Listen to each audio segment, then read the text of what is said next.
अस्सलाम वालेकुम। इस लेक्चर में हम डिस्कस कर रहे हैं ए लेवल्स का नवंबर 17 पेपर नंबर 31 का क्वेश्चन नंबर 2। ठीक है, और ये है हमारा इनकम एंड एक्सपेंडिचर अकाउंट या non accounts for non profit organisation का टॉपिक। सवाल देखते हैं। सवाल कहता है the EF tennis club generates revenue from member subscriptions by selling tickets for matches and operating a club shop. It also receives income from renting out their catering facility. The treasurer has provided the following figures for the year ended 31st of December 2016. Receipts and payments account. आपको receipts and payments account की detail दी हुई है। 2016 1 जनवरी balance brought down, और पूरे साल में जो shop sales, match tickets, sale of old equipment, rent से, सब्सक्रिप्शन से और डोनेशन से पैसे आए वो रिकॉर्ड पे है।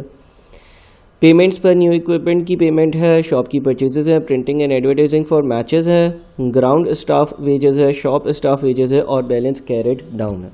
ठीक है, ये सारी इन्फॉर्मेशन हमें प्रोवाइडेड है with regards to the company's receipts and payments account, जो कि similar to a bank account है।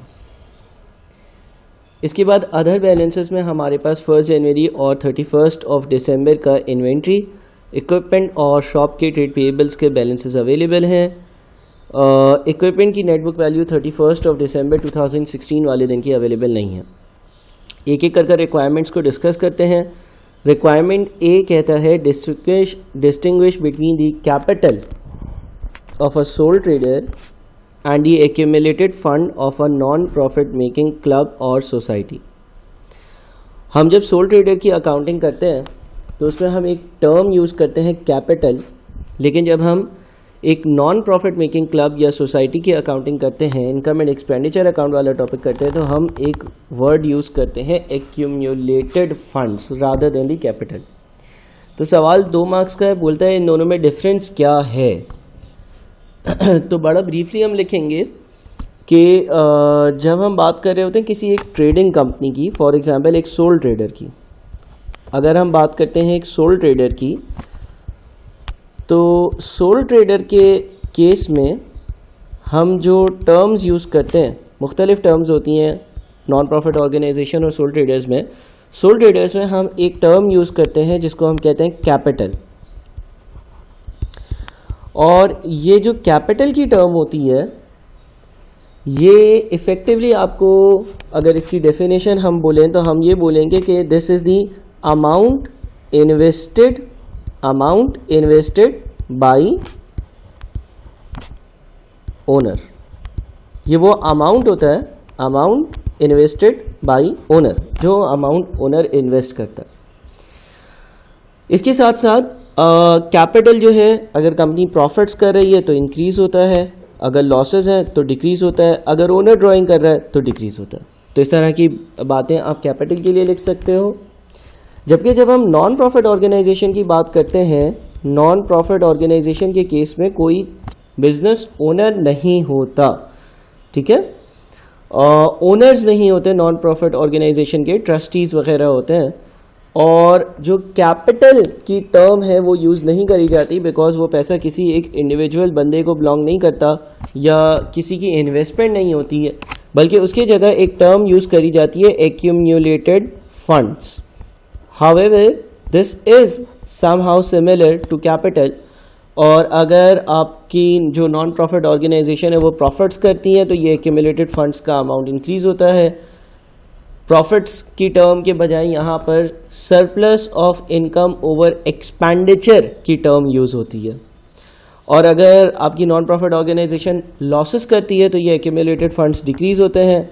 लॉसेस की जगह यहाँ पर surplus of expenditure over income का स्टेटमेंट यूज़ होता है, तो उससे आपके एक्यूमुलेटेड फंड्स चेंज होते हैं। तो मोर और लेस ये सेम है, लेकिन एक स्लाइट टर्मिनोलॉजीज़ का डिफरेंस।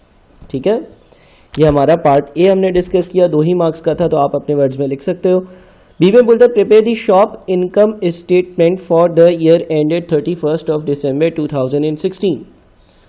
जो आपकी शॉप है उस शॉप में आपने कितना प्रॉफिट, आपको कितना प्रॉफिट हुआ, कितना लॉस हुआ, शॉप का इनकम जो है वो कैलकुलेट करो, शॉप का इनकम स्टेटमेंट बनाओ। अच्छा, शॉप का अगर हम इनकम स्टेटमेंट बनाएंगे तो उसका एक स्पेसिफिक फॉर्मेट होगा, मैं लिख देता हूँ इस बार, आप शायद मैं हर वीडियो में ना लिखूँ तो आपने वो स्पेसिफिक फॉर्मेट फॉलो करना है।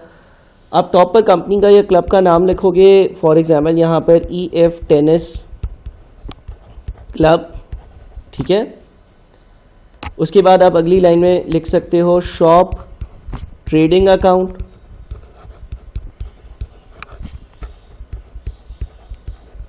और उसके बाद उससे अगली लाइन में आप लिख सकते हो for the year ended 31st of December 2016, पूरा दिसंबर लिख देना, ये हमारी हेडिंग होगी। अच्छा, अब हमें वो प्रॉफिट कैलकुलेट करना है जो हमें ट्रेडिंग से आया हो, और ट्रेडिंग किस चीज़ की करते हैं? क्लब के पास जो है ना एक क्लब शॉप है, ठीक है। अच्छा जी, अब जो हमें इंफॉर्मेशन दी हुई है उसमें एक चीज़ लिखी हुई है शॉप सेल्स, ठीक है, ये क्लब की शॉप से पर्टेन करती होगी। इसके अलावा एक 5720 की अमाउंट है शॉप परचेजेस, आपने कुछ चीज़ें परचेज करी होंगी, उसकी आपने कोई पेमेंट करी होगी, क्रेडिटर्स को पेमेंट करी हुई होगी। क्रेडिटर्स वो लोग होते हैं जिनसे मैं चीज़ों की परचेजेस करता हूँ, ठीक है। इसके बाद एक चीज़ है शॉप स्टाफ वेजेस, जो आपके पास शॉप में स्टाफ काम कर रहा है उसको आप वेजेस पे कर रहे होगे। और नीचे ये शॉप इन्वेंट्री आ रही है दो जगह पर, और शॉप के ट्रेड पेएबल्स आ रहे हैं दो जगह पर, ठीक है। तो अगर हम अपना स्टेटमेंट बनाते हैं, सबसे पहले तो हम सेल्स लिखेंगे, सबसे पहले हम अपनी सेल्स लिखेंगे। सेल्स है 8960 की, मैं 8960 को मेंशन कर दूंगा एज सेल्स।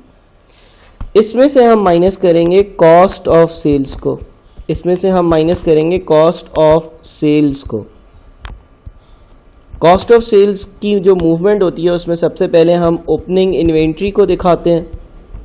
ओपनिंग इन्वेंट्री में हम परचेजेस को ऐड करते हैं, उसमें से क्लोजिंग इन्वेंट्री को हम माइनस करते हैं। जब हम ऐसा करते हैं तो हमारे पास जो कॉस्ट ऑफ सेल्स की अमाउंट है वो आ जाती है, और जब हम सेल्स में से उसको माइनस करते हैं तो हमारा एक ग्रॉस प्रॉफिट आ जाता है। उसमें से अदर एक्सपेंसेस हम माइनस कर देते हैं तो हमारा नेट प्रॉफिट आ जाता है। और यहाँ पर अदर एक्सपेंसेस में शॉप स्टाफ वेजेस हैं, शॉप स्टाफ वेजेस हैं, ठीक है, वो भी अगर हम माइनस कर देंगे तो हमारा नेट प्रॉफिट आ जाएगा। अच्छा, सेल्स वाला अमाउंट हमने लिख दिया। कॉस्ट ऑफ सेल्स में ओपनिंग इन्वेंट्री जो है वो 975 है, क्लोजिंग इन्वेंट्री जो है वो 826 है। तो 975 और 826 ये दोनों मेंशन कर दिए। सर परचेजेस कैसे कैलकुलेट करेंगे? हमें अपना क्रेडिटर्स का अकाउंट बनाना होगा। Brought down purchases bank carried down, ये सबसे जनरल एक अकाउंट्स पेएबल का फॉर्मेट होता है। अकाउंट्स पेएबल लायबिलिटी है तो उसका ब्रॉट डाउन क्रेडिट साइड पर आता है। ओपनिंग लायबिलिटी अकाउंट्स पेएबल की 1210 है, 1210। क्लोजिंग लायबिलिटी अकाउंट्स पेएबल की 1450 है। अच्छा, जो मैंने पेमेंट्स करी हैं वो करी हैं 5720 की, तो हमारे बैलेंसिंग फिगर से हमारी परचेजेस आ सकती हैं और वो हो जाएंगी 5960। तो ये बन जाएगा हमारा 5960, ठीक है। 975 प्लस 5960 माइनस 826 इज 6109, 6109। तो अब 8960 में से 6109 अगर हम माइनस करते हैं तो हमारे पास 2851 बन जाता है, ठीक है। इसमें से अगर हम वेजेस को माइनस करते हैं जो कि 2200 रुपीज़ की हैं, तो हमारे पास जो नेट बन जाता है वो 651 बन जाता है। ये हमारा शॉप का ट्रेडिंग अकाउंट हो गया, ठीक है। यानी कि हमने पार्ट बी भी सॉल्व कर लिया। फिर कुछ एडिशनल इन्फॉर्मेशन है, लिखता है equipment is depreciated at 10% of net book value at the year end. Equipment which was sold had a net book value of 1900। The rent received for the catering facility is $200 per month and commenced on 1st January 2016. The annual subscription for the year ended 31st of December 2016 was $9 per member. On 1st January 2017, it was increased to $10 per member. At 1st of January 2016, 20 members had paid their subscriptions in advance for 2016. There were 6 members in arrears for 2015. Their membership has been withdrawn and the amount they owed is to be written off as a bad debt. At 31st of December 2016, 26 members paid their subscriptions in advance for 2017. 10 members were in arrears for 2016 and they had until 30th June 2017 to pay. The donation of 5,000 was received specifically to start a new fund for a clubhouse. The treasurer would like to invest this in a separate long-term saving account. इन सारी information के बाद वो कहता है prepare the income and expenditure account for the year ended 31st of December 2016 और आपको देता है 10 मार्क्स, ठीक है। हमें इनकम एंड एक्सपेंडिचर अकाउंट बनाना है, तो हम ज़रा अपना इनकम एंड एक्सपेंडिचर अकाउंट बनाते हैं। अगेन थोड़ा सा शायद फॉर्मेटिंग का मैं ख्याल ना रखूं, लेकिन आप लोगों ने अपने पेपर में रखना है। मैं सिर्फ़ और सिर्फ इनकम मैं एक रफ़ फॉर्मेट बना रहा हूं, आप फॉर्मेटिंग ज़रूर चेक कर लीजिएगा ताकि फॉर्मेटिंग में आपके जो है वो मार्क्स डिडक्ट ना हो। मैं सिर्फ वर्किंग्स कर रहा हूं सारी, ठीक है। अच्छा, इनकम की जब हम बात करेंगे क्लब सब्सक्रिप्शंस पर चलता है और सब्सक्रिप्शंस के बारे में इतनी सारी डिटेल्स यहाँ पर दी हुई हैं, तो हमें प्रोबेबली सब्सक्रिप्शन का अकाउंट बनाना पड़ेगा, ठीक है। देखो सब्सक्रिप्शन के बारे में शुरू से क्या क्या डिटेल्स हैं, पहले उसको हाईलाइट करते हैं। अगर मैं रिसिप्ट्स एंड पेमेंट्स अकाउंट्स देखता हूँ तो रिसिप्ट एंड पेमेंट अकाउंट में एक जगह लिखा हुआ है सब्सक्रिप्शंस 3600, यानी कि ड्यूरिंग द ईयर आपने 3,600 रुपये की सब्सक्रिप्शंस रिसीव करी हैं। क्लब के जो मेंबर्स होंगे उन्होंने आपको 3,600 पे करें। क्लब के जो मेंबर्स होंगे उन्होंने आपको 3,600 रुपीज़ पे करें, पे, ठीक है। अच्छा, अगर हम अपने सवाल की इंफॉर्मेशन पर जाते हैं, वो बोलता है the annual subscription for the year ended 31st of December 2016 was $9 पर मेंबर। यानी कि एक मेंबर जो है वो $9 देता था एनुअली। ये चार्जेस हमने तय करे हुए, या क्लब की मैनेजमेंट ने $9 पर मेंबर के चार्जेस तय करे हुए। On 1st January 2017, it was increased to $10 per member, और ये चार्जेस अगले साल से, अभी हम 2016 के आखिर में, अगले साल से $10 पर मेंबर हो जाएंगे, ठीक है। हम अपना सब्सक्रिप्शन का अगर अकाउंट बनाएं, हम अगर अपना सब्सक्रिप्शन का अकाउंट बना लें, यहीं पे मैं बना लेता हूँ, फिर हम इसको मिटा देंगे, आप लोग कॉपी कर लेना। अगर हम सब्सक्रिप्शन का अपना अकाउंट बनाएंगे तो सबसे पहली बात जो हमने देखी, रिसिप्ट्स एंड पेमेंट्स अकाउंट में 3600 डेबिट साइड पर आ रहा है, 3600 रुपीज़ की सब्सक्रिप्शंस रिसीव की होंगी, तो receipts and payments account debit पर होगा और सब्सक्रिप्शन का अकाउंट जो है वो क्रेडिट पर होगा रिसिप्ट्स एंड पेमेंट्स की वजह से 3600, ठीक है। इसके बाद 1st ऑफ जनवरी 2016 को क्या हुआ ये देखते हैं। 1st जनवरी 2016 में बोलता है 20 members had paid their subscription in advance for 2016, यानी कि जो 1st जनवरी को आपका ब्रॉड डाउन, कैरी डाउन वगैरह जो भी होता है, उसका हिसाब किताब कुछ ऐसा है कि 20 लोग ऐसे थे जिन्होंने 2016 की जो सब्सक्रिप्शन की फ़ीस थी वो एडवांस में आपको पे कर दी थी, और क्योंकि अब आपको सर्विस प्रोवाइड करनी होगी, आपको उन्होंने पहले ही पे कर दी थी, तो यह आपकी 1st जनवरी 2016 की लायबिलिटी होगी, जिसका ब्रॉड डाउन जो है वो क्रेडिट साइड पर आता है। समझ रहे हो बात को। 1st जनवरी वाले दिन 20 लोगों के पैसे आपको आ चुके थे, अब पूरे साल 2016 का आपको उनको सर्विसेज प्रोवाइड करनी है, यानी कि आपको पैसे पहले आ गए, सर्विस बाद में देनी है, तो वो आपकी लायबिलिटी हो गई। ठीक है, आपके पास किसी और के पैसे, आप सर्विस दोगे तो वो आपकी इनकम में जाएंगे। तो 20 मल्टीप्लाइड बाई 9, क्योंकि एक बंदे की फीस 9 है, ये बन जाता है आपका 180।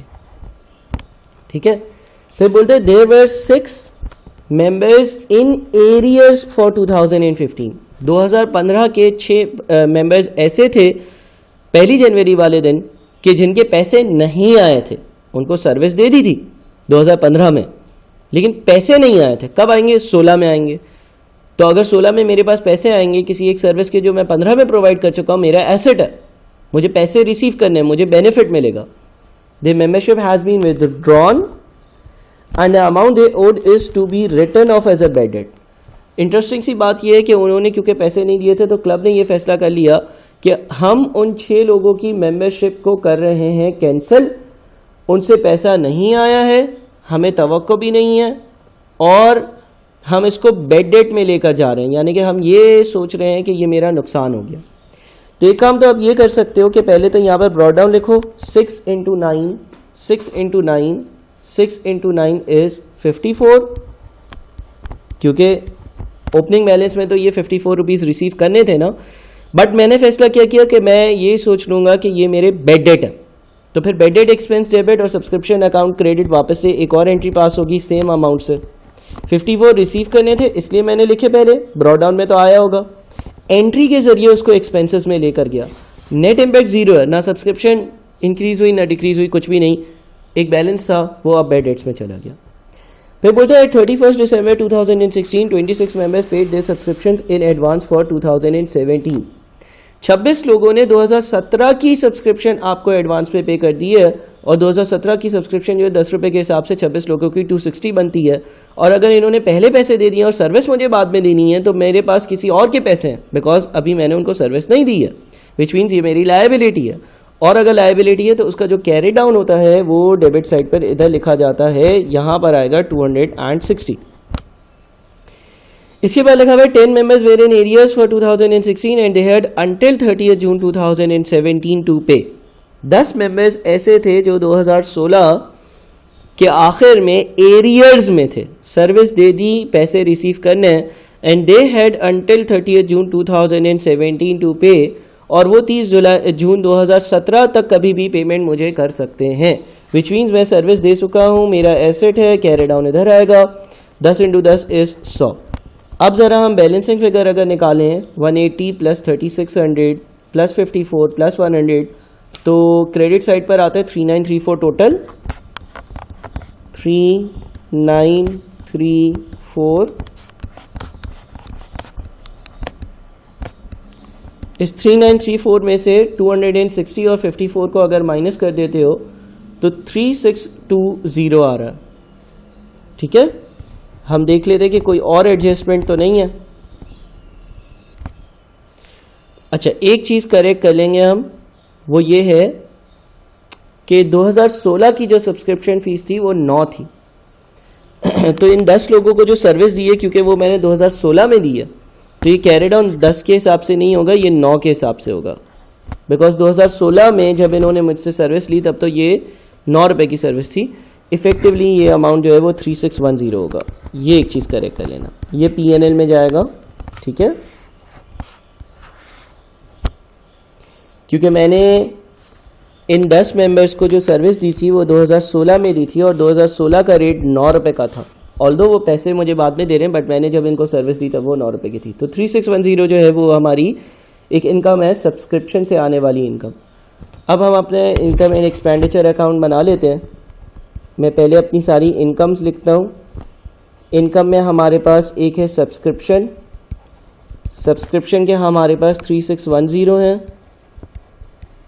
ठीक है, दूसरा शॉप प्रॉफिट, जो हमने एक शॉप की बात करी थी, उस शॉप पर अगर कोई प्रॉफिट हो रहा था 651 का जो हमने कैलकुलेट किया, सर 651 भी हमारी एक इनकम है। ठीक है, उसके बाद इनकम्स को आइडेंटिफाई करने के लिए हम डेबिट साइड को चेक करेंगे।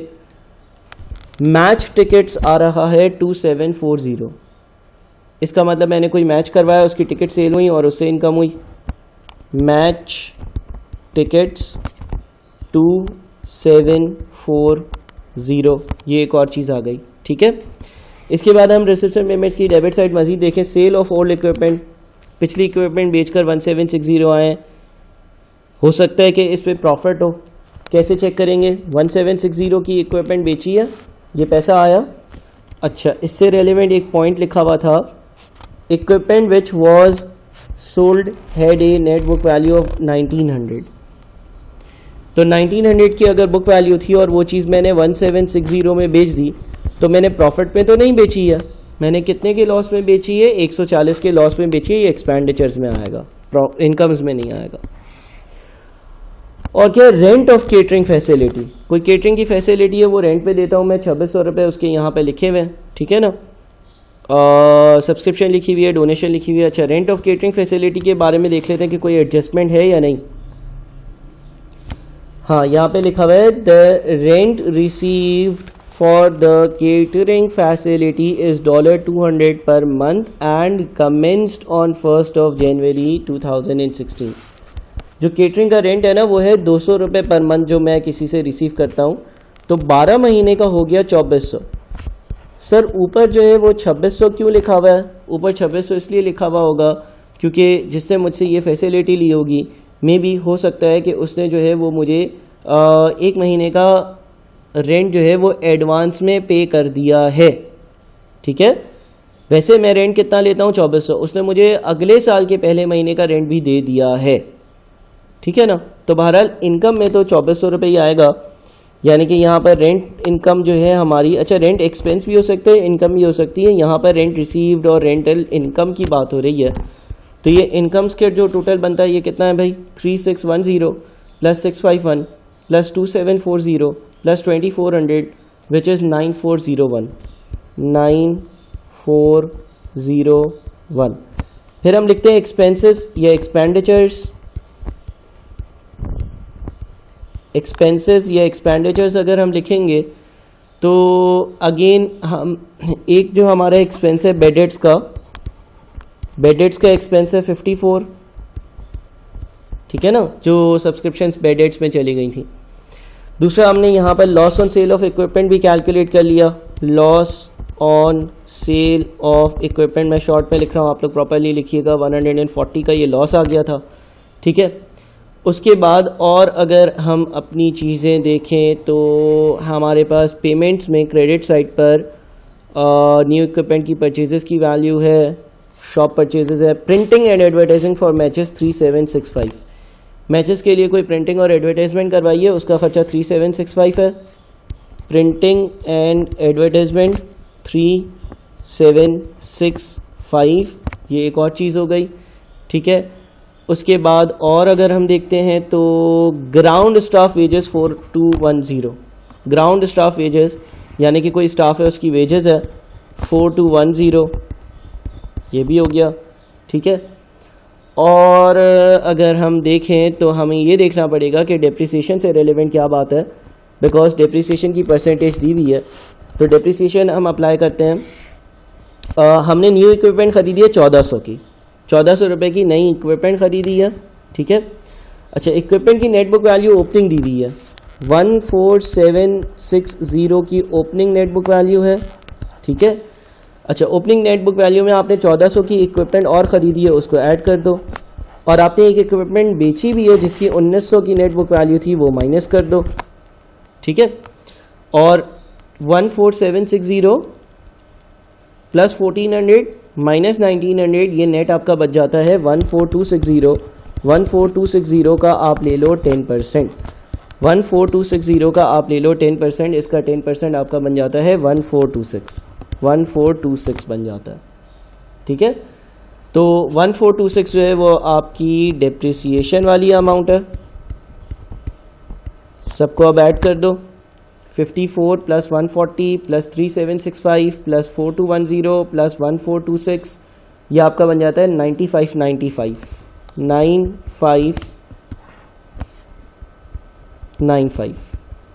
तो 9595 अगर मैं माइनस कर देता हूँ 9401 minus 9595 which is 194 negative deficit है या excess of expenditures over income है, 194 का डेफिसिट है, ठीक है भाई। होपफुली बात समझ में आ रही होगी। फॉर्मेटिंग का आप लोग ख्याल रखना। अच्छा, ये हमने कर लिया पार्ट सी। पार्ट डी देखते हैं। पार्ट डी में लिखता है prepare an extract from the statement of financial position as at 31 December 2016 to show the current assets and current liabilities of the club. Club की करंट एसेट्स और current liability show करनी है। Again formatting का आप लोग ख्याल रखना। मैं सिर्फ करंट एसेट्स और करंट लायबिलिटीज़ की लिस्ट बना देता हूँ और उनको आइडेंटिफाई कर देता हूँ। करंट एसेट्स जो हैं अगर हम उसको आइडेंटिफाई करें, देखो जो शॉप की इन्वेंट्री है वो आपका करंट एसेट है। एक करंट एसेट्स 826 याद रखना। उसके बाद आपके पास ये जो रिसिप्ट्स एंड पेमेंट से 8911 आ रहा है, ये आपका करंट एसेट है, ये याद रखना। ठीक है। उसके बाद आपकी जो सब्सक्रिप्शंस हैं, उन सब्सक्रिप्शंस में आपके पास जो करंट एसेट्स है वो ये 90 रुपीज़ वाला है। ठीक है, ये याद रखना। तो आपके जो करंट एसेट्स हैं वो तो 3 है। कौन कौन से? इन्वेंट्री, रिसिप्ट्स एंड पेमेंट्स से जो बैंक एंड कैश की वैल्यू है, और सब्सक्रिप्शन इन एरियर्स। ठीक है, तीनों वैल्यूज़ आपको आराम से मैंने हाईलाइट करवा दी है, मिल जाएंगी। 826 पहली वैल्यू है इन्वेंट्री की। उसके बाद बैंक की वैल्यू जो है वो 8911 है। ठीक है, और सब्सक्रिप्शंस की जो वैल्यू है वो 90 है। अच्छा, ऑर्डर ज़रा इसका करेक्ट कर देते हैं। बैंक एंड कैश जो है वो एंड में आना चाहिए। लिक्विडिटी के ऑर्डर में सारी चीज़ें होती हैं, रेशियोज़ के टॉपिक में हम डिस्कस करेंगे। तो यहाँ पर आप सब्सक्रिप्शंस इन एरियर्स लिख दो 90, फिर बैंक एंड कैश लिख दो। बैंक एंड कैश आपका था 8911, इन तीनों को ऐड कर दो। 826 प्लस 90 प्लस 8911, तो टोटल आता है 9827। 9827। करंट लायबिलिटीज़ पे चलते हैं। करंट लायबिलिटीज़ पर अगर हम चलें, तो एक तो आपके पास शॉप के ट्रेड पेबल्स हैं 1450। ठीक है। दूसरा आपकी जो सब्सक्रिप्शंस इन एडवांस है वो आपकी करंट लायबिलिटी है, एडवांस में आ गई है, आपने बाद में सर्विसेज प्रोवाइड करनी है। तीसरा एक रेंट वाली चीज़ थी, रेंट हमने एडवांस में रिसीव कर लिया था क्योंकि 1 साल का रेंट बनता है 2400, बट मैंने जो रिसीव कर लिया था वो रिसीव कर लिया था 2600, विच मीन्स के 200 रुपये अगली बार मैं उससे कम लूँगा। तो रेंट इन एडवांस मेरे पास एक और लायबिलिटी है, विच मीन्स के एक ट्रेड पेबल्स हो गए। ट्रेड पेबल्स जो है वो 1450 के हैं। ठीक है। एक आपके पास सब्सक्रिप्शंस इन एडवांस हो गई जिसकी हमने वर्किंग करी, और सब्सक्रिप्शन इन एडवांस जो है वो 260 की हो गई। उसके बाद आपके पास रेंट इन एडवांस आ गया। रेंट इन एडवांस जो है वो हमारा 200 हो गया। ठीक है, इन सबको अगर हम ऐड कर देंगे 1450 प्लस 260 प्लस 200, तो ये टोटल बन जाता है 1910। और करंट एसेट्स में से करंट लायबिलिटीज़ को माइनस भी कर देते हैं, तो नेट आंसर यानी कि हमारा जो वर्किंग कैपिटल है वो 7917 है। अच्छा, पूरी बैलेंस शीट बनाने को उसने कहा ही नहीं है। अगले पार्ट को अगर देखते हैं तो बोलता है डिस्कस वेदर और not the treasurer should invest the funds for the club house in a separate long term savings account, justify your answer. जो ट्रेजरर है क्या उसको ये जो फंड्स है क्लब के, ये किसी लॉन्ग टर्म सेविंग अकाउंट में इन्वेस्ट करने चाहिए या नहीं। ठीक है। अच्छा, एक डोनेशंस वाली बात थी वो मैंने बिल्कुल इग्नोर करी है, बिकॉज वो स्पेसिफिक डोनेशन थी, और स्पेसिफिक डोनेशन जो है स्पेसिफिक पर्पस के लिए हम इस्तेमाल करते हैं। लिखा हुआ था the donation of $5000 was received specifically to start a new fund for a club house. Treasurer would like to invest this in a separate long term savings account. कोई क्लब हाउस स्टार्ट करने के लिए किसी एक बंदे ने 5000 की donation दी।